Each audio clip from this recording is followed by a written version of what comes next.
Adrian, are you willing to move to Perth? Is she willing to move to Sydney? Life is here. My life's in Sydney. Are you willing to do long distance for the rest of your lives? Don't know how it's going to work. Personally, I didn't agree with you yelling at me and calling my friends' names. Then why are you upset? Personally, I didn't agree with the comments they made about myself, what they've obviously heard, and I could see that my sister had been crying. Crying? Your sister was actually sleeping prior to you come, so her face might have been all puffy. So oh dear. You know, when we know that the last time these two met, it was explosive. It wasn't a good experience. And now they're back at it. The difference is it's not explosive in terms of like raising each other's voices, but cutting each other up, not willing to understand each other's point of view. I mean, to be fair, if I was to pick who's more probably in the wrong, I'd say probably Adrian, because he's very on the defense, because he's very sensitive to his own family, which I get. But boy, sometimes you gotta open your eyes and recognize what's actually going on. Dismissed her feelings on multiple occasions. So she was crying. And secondly, I can tell when my sister's been crying. Like, it's very apparent to me that she's been crying. I'm protective of my twin sister, and I will come that way every single time when it comes to my family. I mean, for Adrian to say that that Athena wasn't crying is wild, because I'm pretty sure we all saw her crying before they went off and had that little, you know, brunch that they had that then went absolutely tits up. So yeah, that's very ludicrous. By asking, and my sisters were just asking questions. I felt how Rick behaved was valid. Trying to twist the whole scenario. Yeah, it was just overall, I didn't like that whole interaction. Me and Fee, I'm looking at you as a chapter in her life. I just don't see you as the ending. That was cold. I just don't see you as the ending. I mean, listen, the sister's not wrong to feel how she feels, because right now, in this conversation, she's not getting anything whatsoever from him that's given her any reassurance that he's in it to look out for the best interest of her sister, as well as also her nephew, do you know what I mean? Which I completely understand. And, you know, when you're with someone and their family is important to them, it is important that the family obviously can also give some form of approval that makes that person comfortable to be with that person, because nobody wants to be with someone that doesn't get along with their family. Well, when your family is your everything, it's hard for you to be with someone that your family don't like, basically. Do you see what I'm saying? So there is that. And to be fair, the sister definitely was willing to give Aiden a chance, because even on the wedding day, you know, she was like, oh, look, you're a twin too, blah, blah, blah. So there was even a vibe going on there, you know? So for her to behave the way, so for her to obviously be the way she is now, it's not out of hate or spite or whatever. It's due to the fact that she's noticed that her sister has not been happy, which is completely understandable. And you would think that Adrian would be in a position where he'd want to put more effort in to try and, you know, say, listen, we're good. But instead of doing that, Adrian is being Adrian. So, are you falling in love with Jamie? Like, I'm not falling in love at the moment. No, the blood's not there. There's stuff to build at. That doesn't make sense to me. How can you see a future someone you don't have a love connection with? I'm not the best at doing that, so I want to work on that. For me personally, the romantic feelings are instant. Not feeling. I see the glimpses of the romantic things there. I do. I mean, I agree with Jamie's sister. You know, romance is something that is pretty much quite instant. You know, you get the spark on the you get the notion of it on the first date, don't you? Really, truly, you get the on the first date, you get the intrigueness of like, okay, this person seems interesting. I want to get to know them a bit more. And you know, obviously, once you get to the second, third, or certainly fourth date, that's when you're like, okay, I can see this building up into something that could actually go a direction where, you know, I wouldn't mind to be with this person. You see what I'm saying? Those are the things that you build up to in those, you know, second, third, fourth date. You know what I mean? The fifth date is when you get there, well, maybe even the fourth date, but fifth date is when you start to progress from that moment in time, knowing that, yeah, this is the person that you actually want to continue investing your time in because you see a romantic future. And these two been in the experiment for 2 months, and they've seen each other pretty much every single fucking day in that whole time. You know what I mean? So for him to come out with what he's saying, yeah, the math isn't mathing. So yeah. Grim.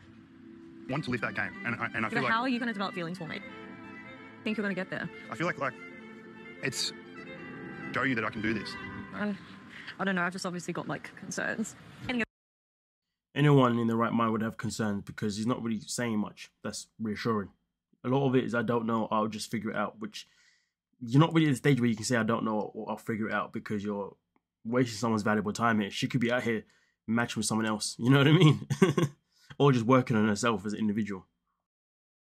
The future, you don't have romantic feelings. So I'm like, where do I don't know how you think they're going to progress things. I respect that he's trying to make an effort, but you can't try and create feelings. It's confusing. Listen, Bars. You can't try and create feelings. That needs to be on the top. I love that. Come on now.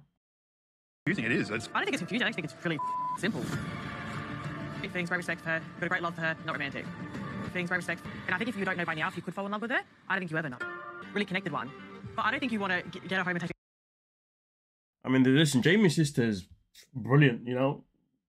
No lies are being told here, you know. Like, at the end of the day, he needs to be real with himself. And it's annoying, isn't it, that he's not being real with himself, you know. And he's more than happy to continue wasting time. Jamie's time, valuable time. Close up. I don't think you want to jump her boat and she's showing up like 20% and you're like, love. I can handle watching you in another relationship where you're struggling like that. I can't watch that again. Has that happened before, or what? Is that what you're saying? It's her putting more effort into relationships. Someone that can convince herself she's in a good situation when she's not. Well, given the fact that this is something that is normal for Jamie, for it to happen in Jamie's life, that is very concerning for herself, you know, because there's certain things that she has to look at for herself, that, you know, and be like, okay, cool. So why do I keep getting myself in these positions? Is it because I'm going for the same type of guys? Is it because maybe, you know, I'm always doing a bit too much?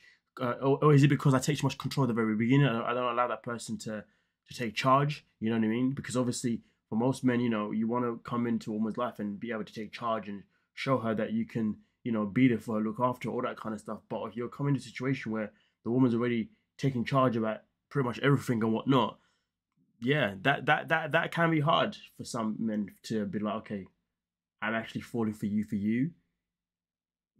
Because what happens, they end up not falling for that person for them. They end up falling for that person. How can I put it? They end up falling for what that person does for them.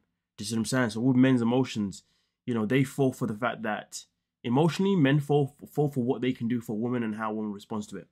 Men don't necessarily fall for a woman who does things for them. But you know what I mean? That basically does it in the reverse, if that makes sense. You know what I mean? If he's not wearing the trousers in the relationship, it's going to be hard for him to emotionally be available.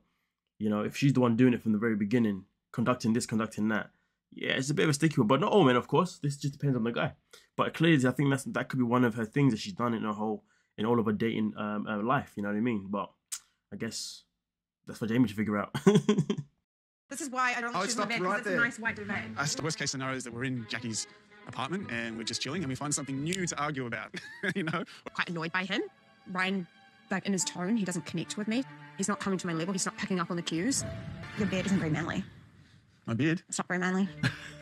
Then just be prepared for an immediate divorce. What's wrong with clean shaven? There's nothing wrong with it. Absolutely nothing wrong with clean shaven. Why But would you you threatening to shave a man's beard Okay, is why? dangerous ground. Okay. I mean, listen, you told me to shave my beard. Like, just know you and I are over from that moment.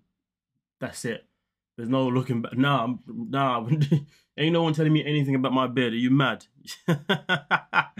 That's suicide. About the way that Ryan is so attached to his identity as a man. Why? You know how you would never go brunette? That's not what I want. Why?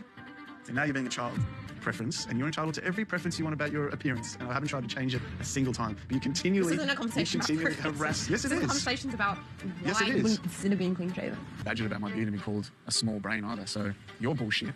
I'm not bullshit. I just want to give you an opportunity to have some diversity. I don't want your opportunities, all right? Sad that I was given someone who's not open to anything. Please. Like, not even a budge, you know? Like, I can't even nudge him to anything. He's so stubborn and stuck in his ways on absolutely everything. Mentality. I don't it have a shits victim me up the mentality. wall, honestly. You do. Ever. The way you I never call myself a victim. The Do way- not say that to me. The way you're acting right The way she went crazy with the whole victim comment is hilarious. You don't have to call yourself a victim to play victim. Do you know what I mean? Like, I don't feel sorry for Ryan anyway. I keep saying it because why would I? Like, the guy's a clown. Like, why are you putting up with this nonsense? now. Like, I didn't come here. I didn't bring you here for your bullshit. You got a small brain. Like.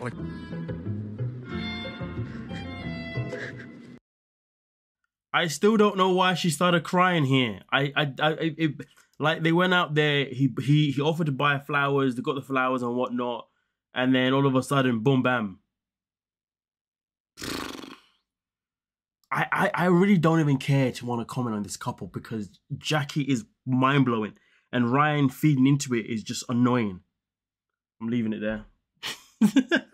Thank you so much for your time. Peace.